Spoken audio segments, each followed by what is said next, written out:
Bienvenue chez nous pour le 9e épisode du podcast des nous, où on va parler de donjons.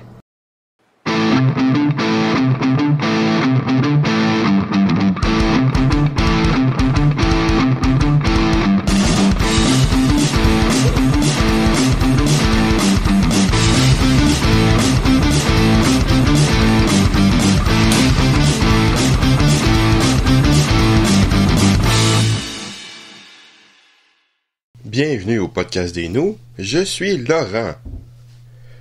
Je vous présente le podcast des nous, et voici la chronique culturelle. Voici maintenant la chronique culturelle. Parce que nous autres, on est culturés, man. Comme je vous ai dit il y a quelques épisodes, maintenant, je vais parler d'une œuvre par épisode. Disons qu'aujourd'hui, je vais le contourner indirectement, c'est-à-dire que j'ai l'intention de parler d'une méta-série. Une série de bandes dessinées qui regroupe plusieurs séries. D'une certaine manière, on peut dire que cette série de bandes dessinées est un peu expérimentale dans son approche, d'une certaine façon. Je vais parler de Donjons. Donjons, c'est pas vraiment une série, c'est un ensemble de plusieurs séries qui paraissent simultanément. Une de ces séries est Donjon Patron Minet, qui remonte à avant la création du donjon. Il retrace sa création, ses origines, ce qui s'est passé avant, et il commence à l'album -99. Donjon Zénith raconte l'apogée du donjon. Il raconte particulièrement les aventures de son maître, le gardien du donjon, et de deux de ses employés, Herbert et Marvin. Marvin étant un grand guerrier, Herbert étant un canard lâche qui va apprendre à se battre, et cette série commence à l'album 1. Donjon Crépuscule est supposé raconter la fin du donjon, mais on dirait presque plus un récit de fin du monde, en tout cas une conclusion de la saga, et commence avec l'album 101. Chaque album de la série Donjon Monsters raconte une aventure d'un personnage secondaire de la série. Donjon Parade se situe entre les tomes 1 et 2 de Donjon Zénith et relate des histoires humoristiques mettant en vedette Herbert et Marvin. Il y a aussi un donjon bonus, Donjon Clé en main, un jeu de rôle qui se passe dans l'univers de Donjon, le seul volume que je n'ai pas lu de la série Donjon. Vu la numérotation particulière de la série, elle pourrait faire plus de 300 albums. Mais dans la pratique, quelques numéros ont été sautés dans les séries Patron Minet et Crépuscule. Bien qu'elle puisse être reprise un jour, la série a été terminée en 2014 avec les albums 110 et 111 de Donjon Crépuscule, alors qu'aucune des trois séries ne fait 100 albums. On pourrait suivre la série en ordre chronologique, en lisant les Donjon Monsters au moment où ils vont, en lisant un après l'autre les Patrons Minet, le premier Zénith, les Parades, les autres Zéniths, puis finalement les Crépuscules. Mais cela gâcherait des moments. Il est sans doute préférable de lire l'ensemble dans l'ordre de publication comme je l'ai fait. Soit Zénith 1 et 2, puis Crépuscule 101, puis Patron Minet -99, Zénith 3, Parade 1, Crépuscule 102, Patron Minet -98, Monster 1, Parade 2, Monster 2, Zénith 4, Parade 3, Crépuscule 103, Monster 3 à 5, Patron Minet -97, Monster 6 à 9, Parade 4, Crépuscule 104, Monster 10, Patron Minet -84, Zénith 5, Crépuscule 105, Parade 5, Monster 11 et 12, Patron Minet -83, puis finalement Crépuscule 110, puis finalement Crépuscule 106, 110 et 111. Donjon est une création de Johan Sfar et Lewis Trondheim qui ont assuré tout le scénario, mais pas tout le dessin. Ils ont dessiné les 4 premiers Zéniths et les 3 premiers Crépuscules. Les 2 séries étant dessinées de manière suffisamment différente pour les séparer, tout en gardant une certaine ressemblance. Je décrirais pas mal Donjon Zénith comme étant une forme d'aventure humoristique, un genre auquel la bande dessinée francophone nous a habitués, mais ici dans un cadre fantasy, digne sans doute de Donjon Dragon, mais pas un Donjon Dragon classique. Un fait par des gens comiques et différents. Le graphisme des auteurs étant très particulier, avec une galerie de personnages mélangeant animaux anthropomorphiques et monstres plutôt sympathiques. Ça ferait presque penser en un sens à du dessin simpliste, avec quelques personnages très minces, pouvant faire presque penser à des monomuettes, et surtout des personnages rondouillets. Bien des albums ont un sujet de type « Le gardien du donjon donne une mission à Herbert et Mervyn ». Crépuscule reprend un peu le même genre de personnage, mais de par la mise en scène change radicalement le cadre qui devient plus sombre et près de l'apocalypse. La série introduit un second Mervyn, un lapin rouge qui fonce tout droit sur les ennemis, inconscient de la situation. Il va accompagner un vieux sage aveugle et mystérieux et une chauve-souris aidant le sage. Bien vite, le Mervyn original, grand guerrier, va jouer un rôle de premier plan et Herbert jouera aussi un rôle décisif inattendu de lui.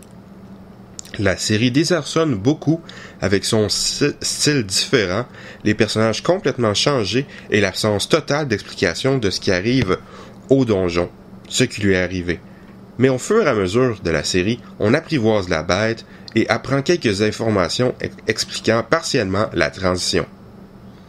Je présume que les auteurs avaient moins de temps ou peut-être perdu de l'intérêt puisque les 2 séries vont changer de dessinateur. Zénith 5 et 6 par Boulet, son dessin a une exécution, un trait très différent, mais colle bien à l'esprit de la série et la revitalise peut-être un peu. Qui plus est, la situation évolue, on commence à voir un peu se profiler tranquillement Crépuscule. Dommage qu'il n'y ait pas eu quelques albums de plus. Non seulement la série est amusante, mais il reste quelques misères qui auraient au moins besoin d'être résolues entre cette série et Crépuscule, malgré les informations glissées ici et là tout au long des 2 séries. Crépuscule 4 et 5 par Kera Squett, qui donne à la série un style un peu bizarre, qui n'est pas mauvais, mais ne colle pas nécessairement aussi bien au genre de dessin de personnages que nous ont proposé les créateurs, mais nous propose sans doute des créatures et des décors par moments plus angoissants. Olbion dessine le 6 dans un style qui me semble un peu à mi-chemin entre les créateurs et les 2 albums précédents, mais à ce point la série semble devenue un peu n'importe quoi scénaristiquement. Alfred dessine le 110e, tandis que Mazan dessine le 111e. Conclusion de la série. Ces 2 albums se passent plus ou moins simultanément, racontant ce qui arrive à différents personnages. Le scénario est toujours n'importe quoi par moment, mais ce n'est pas trop mal. Les 2 dessinateurs ont un style qui ne trahit pas la série tout en étant personnel. Alfred me semble faire un melting pot du style des précédents auteurs, un peu comme ses prédécesseurs, mais en espaçant peut-être un peu plus les cases et en travaillant différemment l'ombrage, tandis que Mazan a un dessin plus étiré et fait un peu à gros traits, mais cela permet un certain dynamisme et un travail intéressant avec les couleurs. Le dessin de Patron Minet, confié à Christophe Blain, sauf le dernier, -83, confié à Christophe Gauthier. Blain donne un style un peu différent au dessin, surtout au cadrage, ce qui colle bien avec cette série assez différente des 2 autres. Son dernier, -84, offre un contexte plus sombre, correspondant à l'évolution de la série. Le dessin de Gauthier accentue ce côté avec son album. Cette série relate les aventures de Hyacinthe de Cavalère, issu de la noblesse, qui vient étudier dans la grande ville et devant la ville corrompue et ses idéaux, il va décider de devenir un justicier masqué, ou du moins tenter de. Le ton différent de la série la rend intéressante, même si elle semble bien loin de l'univers du donjon. Cette série va assombrir son ton au au fur de sa publication, surtout dans les 2 derniers albums après le saut narratif entre -97 et -84. La série Donjon Parade est dessinée au complet par Manu Larsenet. Tant mieux, son dessin très identifiable cadre parfaitement avec les personnages créés pour Zénith et l'humour plus prononcé de Parade. 5 albums très amusants. Dommage qu'il n'y en ait pas eu plus. Quoi qu'il est vrai qu'il ne faut pas trop abuser des bonnes choses. Plus peut devenir trop. Monster est un cas à part. Chaque album ayant un dessinateur, un style et une époque différente, ce qui rend la série plutôt intéressante avec pas mal de liberté de style. Un peu anecdotique au début, la série devient assez indispensable après un certain temps, permettant de couvrir certains trous narratifs. C'est peut-être en fin de compte cette série qui aurait dû avoir un peu plus d'albums afin de le colmater entre les différentes séries. Quoique, en même temps, en devenant un outil pour lier le tout, les albums semblent devenir peut-être plus utiles qu'intéressants, ou du moins le risquer, si au fur et à mesure la série semble plus intéressante de par son dessin différent et son utilité narrative, les scénarios deviennent clairement de moins en moins intéressants. J'ai l'impression. Le premier album de Mazan, niveau -4, est très amusant, met en scène un personnage antipathique mais très drôle de la série. Le deuxième, par J.C. Menu, entre 3 et 4, nous relate une mission dans le plus pur style de Zénith, mais avec des employés du donjon inattendus, Herbert et Mervyn n'étant pas disponibles. Fort sympathique. Le 3, par Andreas, qui se passe à l'époque du 103, étire la sauce Crépuscule. 4, par Blanquet, aussi au 103, étire aussi, mais de façon plus intéressante et utile. Le dessin est assez différent et agréable. Le 5, par Jean-Emmanuel Vermotte Desroches, au niveau -97, donne un éclairage différent, mais intéressant sur Patron Minet, en se passant sur un personnage secondaire de cette série-là, amorce le côté plus sombre de cette dernière. Le 6, par Johan, au niveau 40, est un cas parfait de ce que je pensais qu'aurait dû être la série à la base, une aventure idiote d'un personnage totalement secondaire, confier une mission à un monstre complètement stupide. Même si la mission est stupide, il arrive à faire n'importe quoi. C'est hilarant et d'un dessin plutôt intéressant, tout en nous permettant de rencontrer le second Marvin alors qu'il était encore petit. Le 7e, par Blotch, au niveau -90, nous propose un style très personnel du dessinateur, introduit le jeune futur premier Marvin et accentue l'évolution de Patron Minet. C'est un album intéressant, bien que le scénario commence à battre de l'aile. Il existe aussi une version noir et blanc d'album.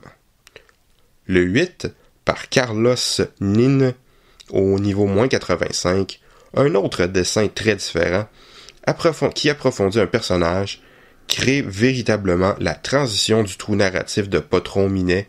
Un album assez intéressant, mais peut-être plus par son style que par ce contenu, quoique le scénario est tout de même bien, pas ennuyant, comme le précédent.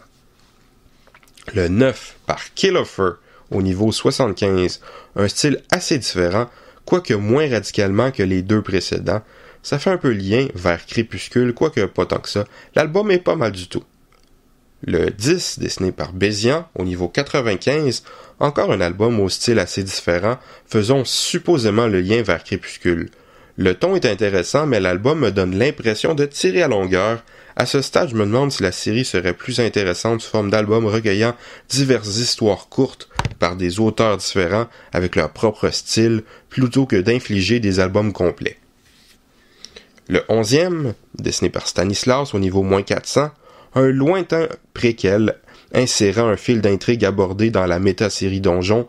L'intérêt me semble moins qu'anecdotique, au moins le dessin est pas mal, quoique plus classique.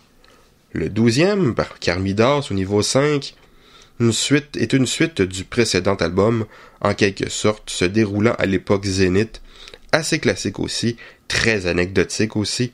Au moins, il a le mérite d'être correctement dessiné et de rappeler un peu Zénith et Parade, et dans une certaine mesure, un peu le graphisme et la mise en page des premiers Patron Minet. En bref, un concept intéressant, bien exploité au début, cette méta-série nous propose le travail de nombreux BDistes talentueux et des albums généralement amusants, mais la série me donne l'impression de ne pas vraiment aboutir, malgré la présence d'une conclusion, de par des albums de moins en moins intéressants dans les derniers temps, surtout dans les séries Monster et Crépuscule. Les nombreux points d'ombre entre les différentes séries, le peu d'albums parus dans chacune des séries, quoiqu'il y en a beaucoup en comptant toutes les séries, sans réellement faire quelque chose de révolutionnaire avec le concept, et en général, la perte d'identité qui semble affliger l'ensemble à force, cette série a tout de même fait passer de très bons moments, et donc je recommande d'essayer un peu les différentes séries, ne serait-ce que pour apprivoiser un peu la bête étrange qu'est cette méta-série, et s'amuser un peu. Pour ceux qui n'ont pas écouté les précédents épisodes ou qui ne s'en souviennent pas, j'ai mon système de notation. Je donne une note sur 5, 5 étant un chef-d'œuvre, 4 étant une œuvre qui réussit parfaitement à atteindre son point, 3e est un divertissement amusant, 2 étant moyen, et 1 étant mauvais, 0 étant évidemment une nullité absolue. Je donne à Donjon une note de 3 sur 5. Au revoir et à bientôt.